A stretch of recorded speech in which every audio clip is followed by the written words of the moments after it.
It was on this date, July 2nd, 1890, that Congress passed the Sherman Antitrust Act. The act was aimed at stopping monopolistic business practices such as those allegedly used by the Whiskey Trust. In the face of this ban, the trust reorganized and emerged anew as the Distilling and Cattle Feeding Company. Cheers!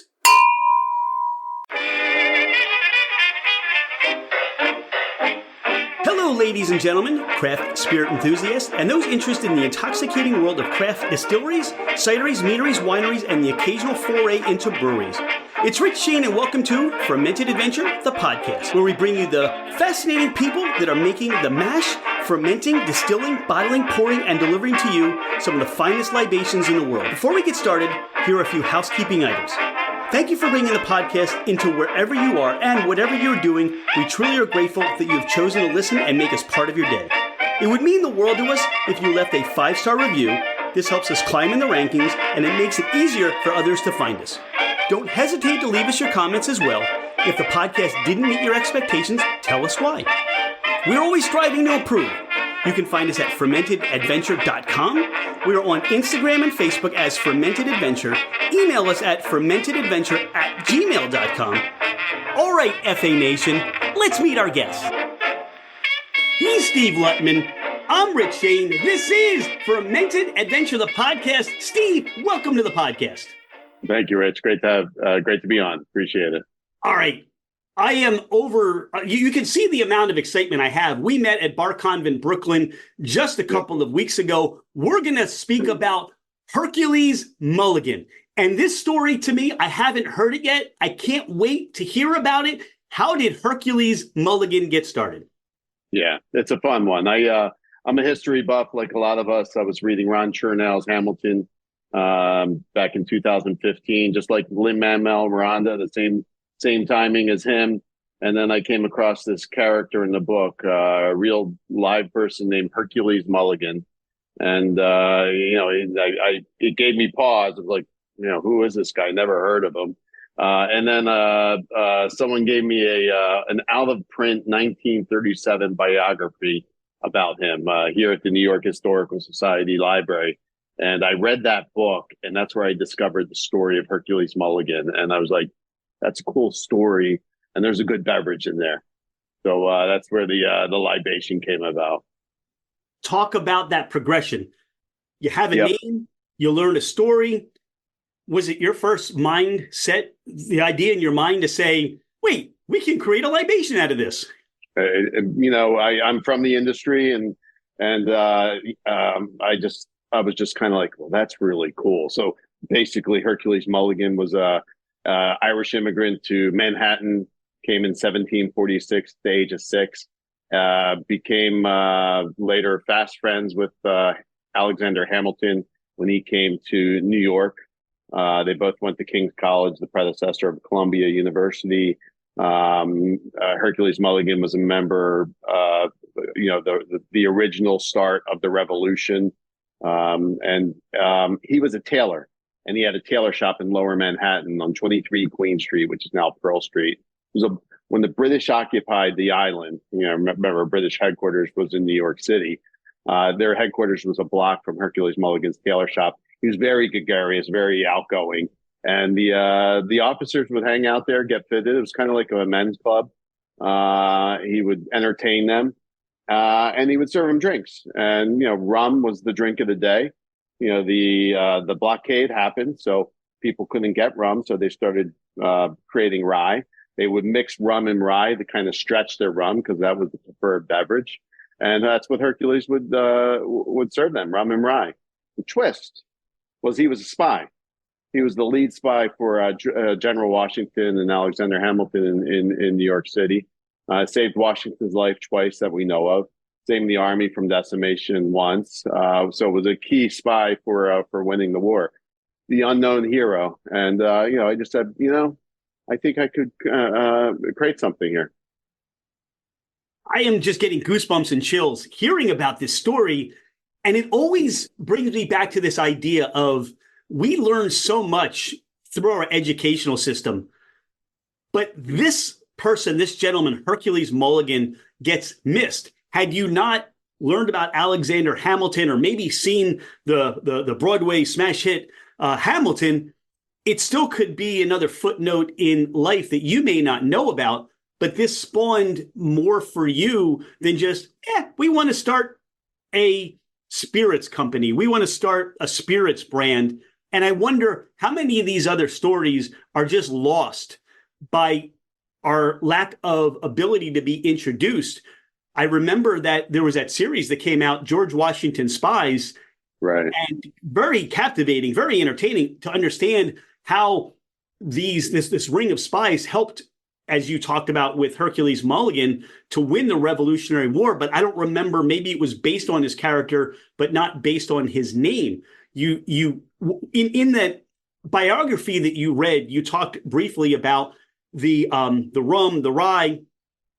Did it go into more detail about, was he distilling it? How was he obtaining it? Things like that? No, it didn't. And that's really where it left a lot to the imagination. So I took creative liberty. I, started messing around with blends of rum, blends of rye with ginger. There was no indication there was any ginger in the product. I figured it's Irish. Ginger goes great. And then, of course, you got to have bitters. I brought in some partners. So a good friend of mine, Grisha Soba, is at Flaviar, which is a very well-known whiskey club that you know. And then a friend of mine has a distillery upstate here in New York. Mario Mazza has a distillery. So I got them involved, showed them the idea. I'm a hack designer, so I started playing around with the design. I read in the biography that his tailor shop had this thimble Shears HM outside their door. So that's how we got our brand identity. And it just started playing around in my kitchen, coming up with some different concoctions. And then, we went to school in terms of rums and ryes and really getting a great base. Quickly learned we needed fresh ginger as opposed to dry ginger to get that aroma, and then came up with our own bitters. So that's it was about a year and a half of work, going back and forth, coming up with the base. The base has 3 rums, 3 ryes. We got a French Demerara, French Guyana Demerara rum in there, a Jamaican black. We have an aged rum for Puerto Rico, 4 to 5 years, each one of them. And same thing on the rye side. We have our own rye that we make upstate, and we have a blend of ryes from Pennsylvania and the Midwest, 4 to 5 years each. And then the ginger is macerated in the alcohol. Actually, Josh Morton, who you've had on the show from Barrows and Tents, does that because that's what he specializes in. And then we came up with our own bitters. It's 86 proof, so it's not it's a serious drink. Just pour it over the rocks and consume. For the listener, if you weren't paying attention, go back about a minute and a half and re-listen to what Steve just talked about. You've got 3 kinds of rums. You've got your distilling rye. You're picking it from different regions of the Northeast, and you're making your own bitters. You've got the ginger going on, and what that says to me, Steve, is that you're very thoughtful and very. You said you're a hack designer. This label is everybody says we've got to find that label that's going to pop out off the shelves, right?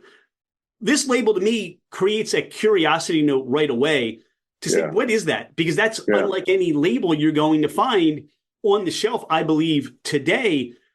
But where does all that detail, that attention to detail that many of those distilleries or, those in the industry feel like they need to rush something to market, obviously, because they've got a huge investment. But you seem to be very methodical, very thoughtful about how you were going to put this together. And I wonder, did you always have that flavor profile in your palate to know what you wanted it to be like and just needed to reduce those components to their single perspective? I knew there was a place for a good ginger product, and the rum and rye was a surprise to me when I blended it. I had no idea that it would taste that good. And the taste profile is kind of between a ginger whiskey meets an old fashioned. I just wanted a really good cocktail in a glass that I could just pour over the rocks and drink, with the idea of, Hercules Mulligan was serving this. It's going to help him get some secrets, loosen some lips. And, in terms of the details, at the end of the day, it's about storytelling and entertainment, movie making in a bottle. The bottle itself, Francis Tavern, which is down here in Lower Manhattan, has a museum on the third floor. You have the long room where George Washington gave his farewell to the troops at the end of the Revolutionary War. In the corner there's all these bottles, just like you have in the back there, sitting on the table. And that's where I saw the bottle that is now the Hercules Mulligan bottle. I literally said, well, there's the bottle. That's the bottle. That's what they were using in those days. And just trying to build layers of a story so that there's always discovery. You turn the bottle around, you see the actual signature of Hercules Mulligan. It's all about being a tailor, and you see stitching throughout, and creating curiosity. We don't prick to the forehead, explain everything, because he was a spy. And consumers love discovery. I think that out of print book needs to be reprinted. Yeah. I'm thinking that, doing a reading of the book, sipping some Hercules Mulligan, and just getting into the environment and the feeling. And you're bringing that about to me today. We have two expressions here. We have the rum and rye and the ire and rye. Which one should we start with first? Pardon the interruption. Thank you so much for listening to Fermented Adventure, the podcast. Could you do us a favor? Hit that follow button. It makes it easier for others to find us, and it helps us climb in the rankings. Take a screenshot of the podcast, post it, tag us, and let everyone know that you listen to the Fermented Adventure podcast. Now, back to our podcast. Yeah, so the rum and rye is the original. So we should start there, and then we can talk about the ire and rye after. That's the second expression that we launched. Now, we've talked a little bit about some timeframes. When was the official launch for Hercules Mulligan? November 25th, 2019, which November 25th in New York City is Evacuation Day. It's when the Brits headed out and the Americans with George Washington's army came in. See, everything has a meaning. Everything has a point. I think that's really special. So, all right, this is the rum and rye. This is that, this is what, if I went into the tailor shop, I was watching the red coats get fitted for, I guess, the red coats. I don't know. Yeah. And they were, just kind of talking about, I guess, troop movements and people that they were after. Is there any other anecdotal story that you can recall of those moments when, Hercules Mulligan is sharing some of this with the troops that kind of spawned maybe some of those nuggets of information? Well, there was a lot of danger that was in place because he was a spy, and they were looking for spies, and they knew there was a spy in place. So the sense of danger with the brand is a key aspect of it. It also needed to be, his name's Hercules, and danger in Hercules means high strain. It's got to taste great, but it's got to be high strain. So that's why it's 86 proof. Most, this is a ready to serve beverage. You just pour over the rocks and serve.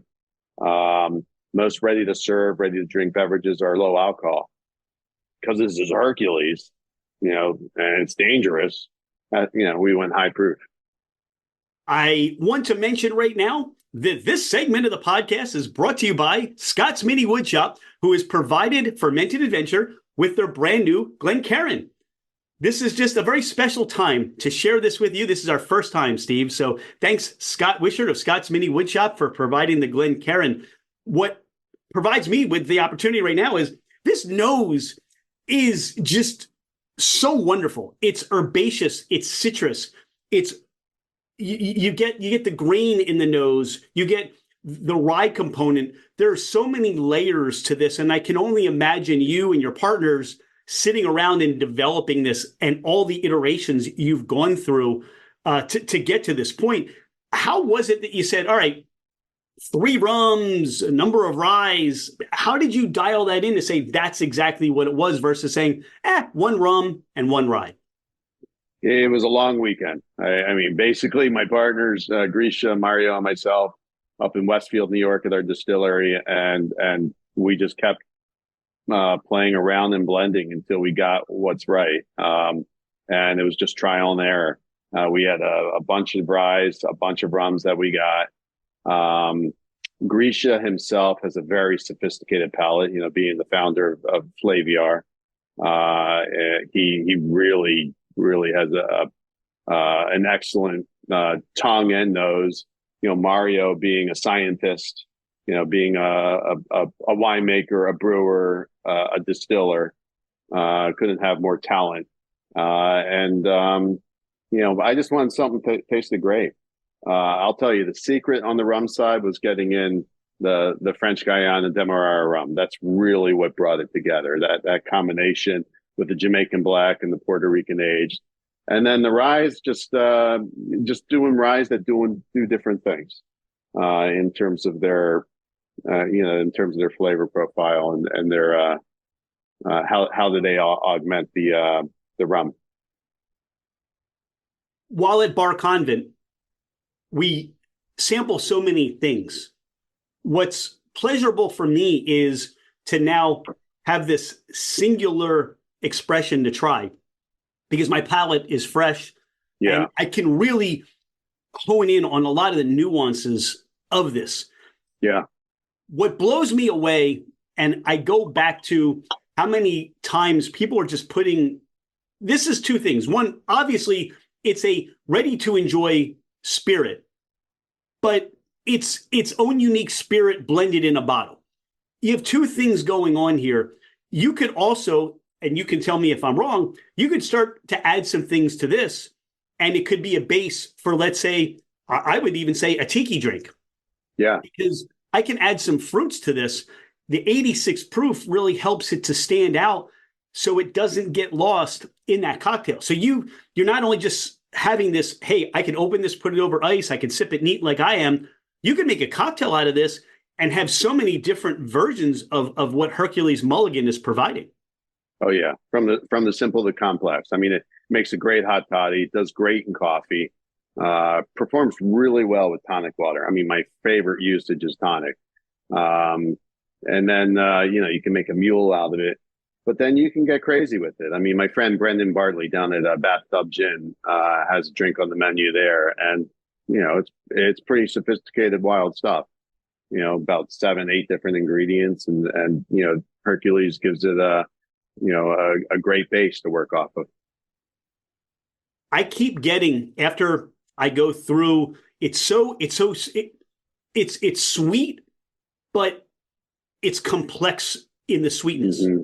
It's citrusy, it's spicy, and then it's not here, but my mind starts to bring in this little smokiness to it. Yeah. I would imagine almost like in the tailor shop when he had a wood stove going. Yeah. And you probably had that residual smoke in the tailor shop, just in the air. Right. It's bringing it in, but it's not in here unless there's some barrel note or that char that comes out a little bit. But that's what my palate is finishing with. Besides, little the barrel notes, the tannins in the back of the mouth. It's very warming. 86 proof. This is a sipper, but you can really spend some time on this, and it tells a story just like you're telling with what this is in a bottle. Yeah. Yeah. And I'll tell you, the closer is really the ginger and the bitters. I mean, the ginger, we initially macerated with dried ginger root, and it was good, but it was missing something. And it's when we actually macerated with fresh ginger root that you get that aroma. And then you finish it with a really nice, gentian root bitter. And it just brings it all together. Well, this goes back. You said you're making your own bitters for this too. Yeah. So you have to stop and say, all right, we have to think about what kind of bitter we want to put together and start to think about the flavor components to that. That's going to work well, as you pointed out, with the ginger. the ginger as it works with the rye, and how much do you want to amp up that spicy component to this? It must have been fun for that long weekend. I kind of feel like that would have been a fun time to be a fly on the wall, or just We had a drinking around blast. with everybody else. Yeah. It's when we got to know each other really well. I mean, it really was fun and, great time. Maybe I could have been a spy in the midst of all We'll this. have you, you'll have you spy in the next one, and then, All right. The other expression is the ire and rye, and I'm limited in my knowledge. Ire, is there a specific that? absolutely. So he's a spy. So what's an ire? Well, ire is two things. One, it's rye backwards, so it's a palindrome. And it also means in Gaelic Irish. It's one of the spellings for, usually you see EIRE, or EYR is another spelling. So we said, well, we can't call it Irish and rye. We were going to call it initially Irish and rye, but there's an issue with the Irish Whiskey Association and what's legal. So we said, okay, well, we won't call it Irish and rye. We'll call it Iron and Rye. And essentially what it is a blend of two Irish whiskeys, three rye whiskeys, the same that we have in the rum and rye blend. And then we add maraschino cherry bitters and sour cherry, Marasca cherry juice. And that's what it is. It's drier. It's more whiskey-esque. Obviously, it's got some serious whiskeys in there. It's kind of an Irish American twist on the Manhattan. Obviously, it doesn't have vermouth in there. And again, 86 proof. It's nice that the nose, I get more of that cherry component here. And obviously the rye, obviously the Irish whiskey isn't going to have the same nose components as that rum does. So it's really a different journey we're taking with this, but that the cherry really comes out. But I think you also get the grassy notes from that Irish whiskey. Totally different, and just two different expressions. Where Hercules Mulligan maybe never produced this, but you think maybe this was something that was rolling around in his head that he would have liked to have tried if they had more access to Irish whiskey? Yeah, definitely. I mean, basically the idea is the guy had a job to do. He had to get secrets. So some people like rum and rye. Some people may like something else. And maybe there's something special he has to pull out. So not everyone, the rum and rye is more of a cocktailian approach, whereas the Irish and rye is more of a drier whiskey or boozier approach. And that's the idea of the brand proposition of our mission is we got to get these secrets from the Brits. So not everyone's going to like this or is going to like that. And then maybe General Howe's going to come in there, and we need something really special. So right now we're creating our secret reserve, which will be really rare vintage aged spirits. We're going to start out with our 7-year rye, which we'll launch later this year. We have a 15-year-old brandy that we're probably going to come out with. We're trying to figure out how we want to finish it. Same thing with some very special Irish whiskeys. And these would be limited time offer, very special. But the whole thesis of the brand, the proposition is, I got to get your secrets. And I got these people coming to my tailor shop. What am I going to use to get your secret? You mentioned that this is almost like that ode or that nod to the Manhattan. I can see that so well. Look, I can take this and I can add some vermouth to this. Yeah. And my own version of the Manhattan. Once again, between this expression and the rum and rye, I can now amplify this and make it into even more of a cocktail, or I could just enjoy this. I love that they're two totally different ways of enjoying the story here. I do get that drier whiskey component, but it doesn't, the cherryness, the cherry flavor doesn't get lost. There's still a sweet component, I can go back and forth with this. Yeah. I love coming back to, your booth at Bar Convent, Brooklyn, and, stumbling along this. And this is what we do. Dawn and I, will have that conversation between booth to booth. And, most of the time when we find something like this, it's, wow, I can't wait to speak to them on the podcast. I want to learn more. I just want to get a better sense of how this all was put together. And that's the experience that I'm having. And now you're telling me that, well, there's more coming. Yeah. wait, just, you're going to love this, but there's more. And I'm thinking to myself, wow, all these businesses and all these people that start this stuff up. And I'm thinking, A, I wish I would have thought of that. B, I wish I would have been there during, the formation of the company. I'm like, how do I get involved? Or, how do I become, other than moving into your house? I don't think your family would be happy about that, but, how do I get involved? Yeah.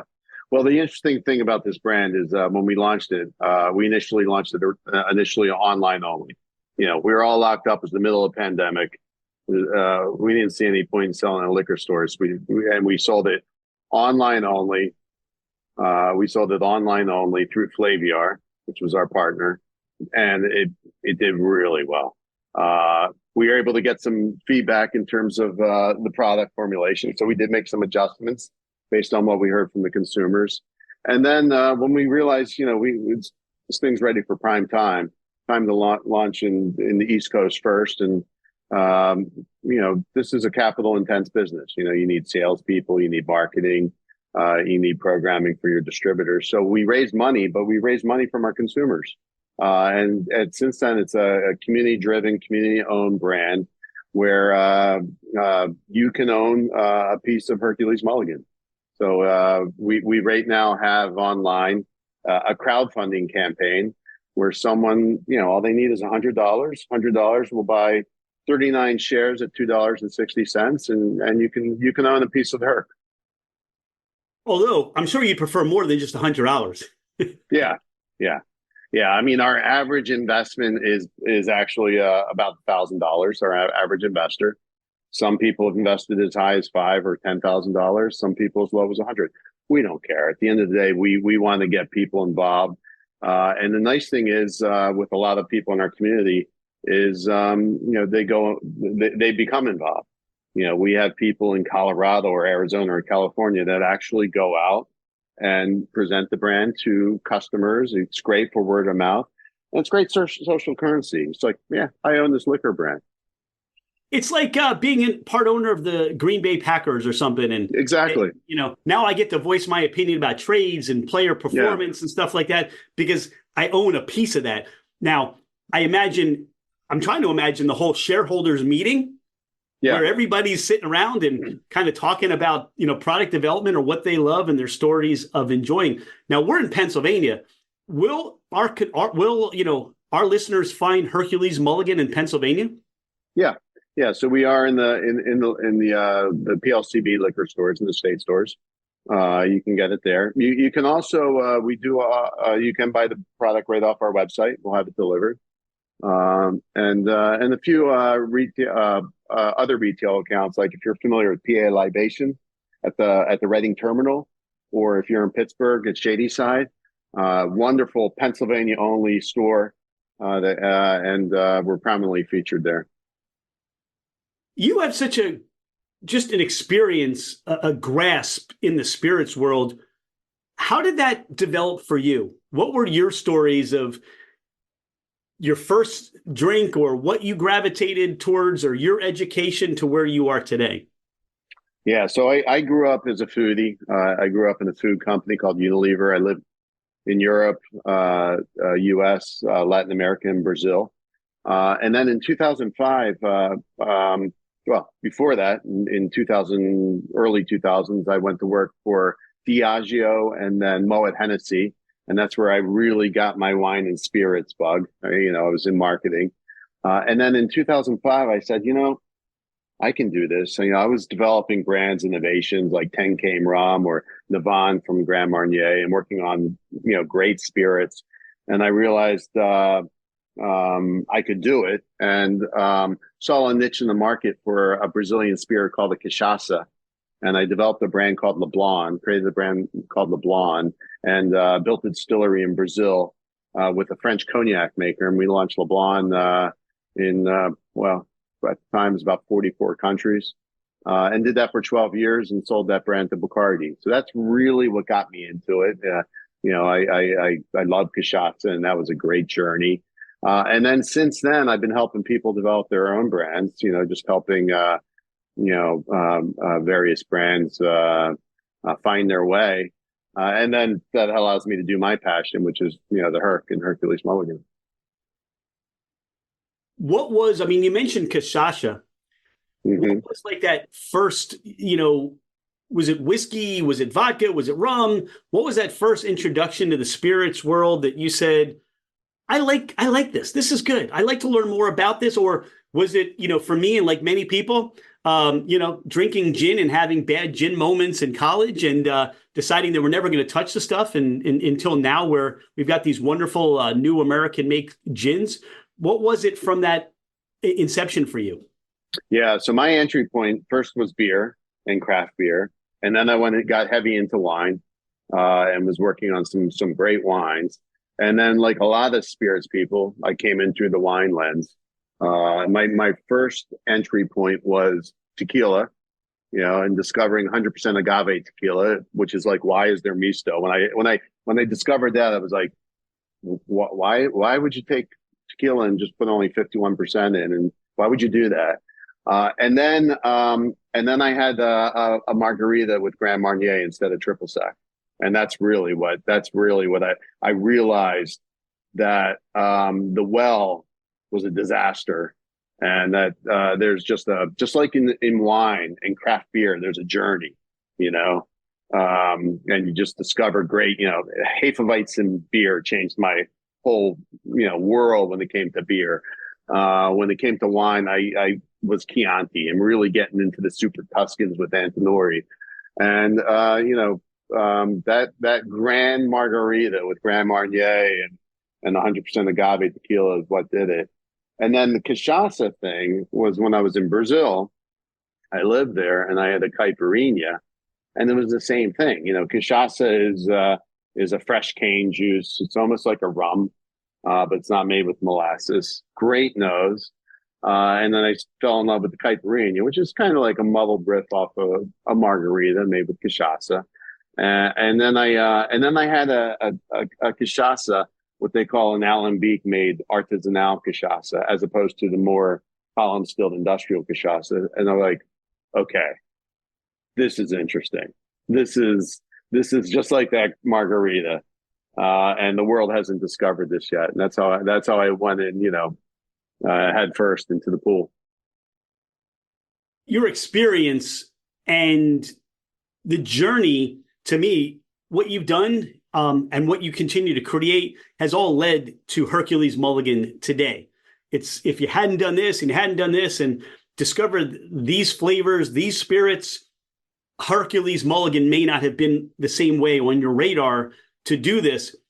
Where do you see Hercules Mulligan, let's say 5 years from now? What's the brand idea? What are your partners? Where would you like this to be? Yeah. So we're about to enter a new phase where we're opening up our own tasting room, bar, bottle shop, brand experience down in the South Street Seaport on Front Street.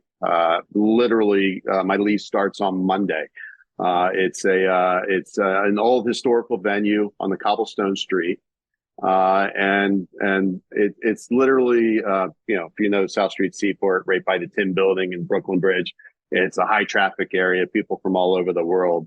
And that's going to be our incubator. It's where we're going to present rum and rye and Irish and rye, our new secret reserves. People will be able to experience Hercules Mulligan. They will be able to buy the book from 1937. We're going to republish it. We actually have a book that Aaron Goldfarb wrote, which is a historical novel about Hercules Mulligan. We have a great little metal thimble, shot glass, cast iron, stainless steel. And people will be able to experience, imagine the 18th century tailor shop meets CBGB's. that's the vision of the place. So starting Monday, I'm going to be getting my paintbrush out and be transforming this place into Hercules tailor shop / bar. And then, 5 years from now, that venue is going to be an incubator, because it will be able to test out certain things, see what people like, and really just tantalize and come out with some creative, cool stuff. The lease starts in a couple of days. When are you projecting the grand opening? It's a good question. Definitely by Labor Day, a hard opening, and then we'll probably have a soft opening probably sometime in July. We'll just get started. It's such a busy time there. You don't want to pass the opportunity to get some liquor to lip, so to speak. I don't want to mess up my historical references.